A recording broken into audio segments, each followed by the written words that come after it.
Alan. Hello, Alan. Hello, Andrew. Is Liz Truss correct about the deep state? Yeah, so she was speaking at CPAC, which is the Conservative Party. Well, I can't remember what it's called. It's basically the Republicans in America. And we actually have the clip of what she said. Let's have a look. These are the friends of the bureaucratic establishment. They are the friends of the deep state. And they work together with bureaucrats, of which we've got many more in Britain than you have here in the United States, to keep things the same. And people in Britain aren't happy about that. They want change. OK, and that's her next to Steve Bannon, which is not a sight I would have expected to see. But it's interesting, isn't it? No, she's effectively saying that as Conservative Prime Minister, she was not able to implement Conservative policies. We saw what happened with her economic policy, with Kwasi Kwarteng. And she's saying that the reason for this is what she describes as the deep state, which I think is maybe too conspiratorial sounding a phrase. I think what she's really, or should be saying, perhaps, is that even the Conservative Party has become so infected with leftist ideas that it's impossible to advance a Conservative agenda. Paul, do you think she's right about this? Well, she's right that the blob, the deep state exists to some extent. Like you say, to say it's completely in control would make it a conspiracy theory that most people probably wouldn't believe. Well, I don't However, trust the phrase. No, because when people it's too tokenistic. They're always talking.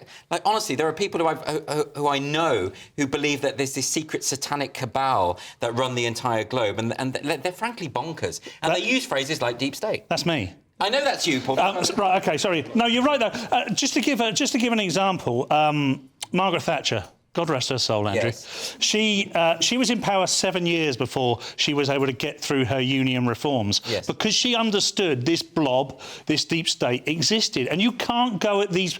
You can't go at these things too quickly, is my point. And she went at them far too quickly and went for this flash-to-bang politics that just backfired terribly. I don't think this is deep state. I think this is intransigent civil servants, by and large. I mean, if you take what Kemi Badenoch has said about this, you know, she tried to do certain things. Civil servants were saying, oh, you can't do that, you can't do this. We've even had a whistleblower from the civil service saying that whenever migration policies are attempted by the Home Office, there are staff members who say, no, we're not doing that because we don't agree, and that's not the role of the civil service. Isn't that the problem, really, the impartiality of the civil service?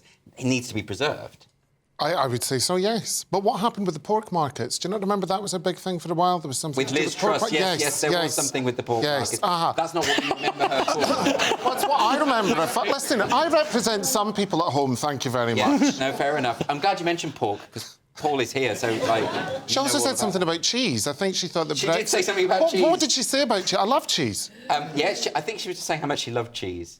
I can't stand her, but I'm beginning to thaw now. No, I think maybe she's in the shadows. Maybe she is. I feel a bit bad for, being Prime Minister for just, what was it, 49 days? I don't. What does she get a year now? 50 grand free for ruining everyone's lives? Once you've been Prime Minister, you can charge a fortune. It's a lot of pork. It's a lot of pork.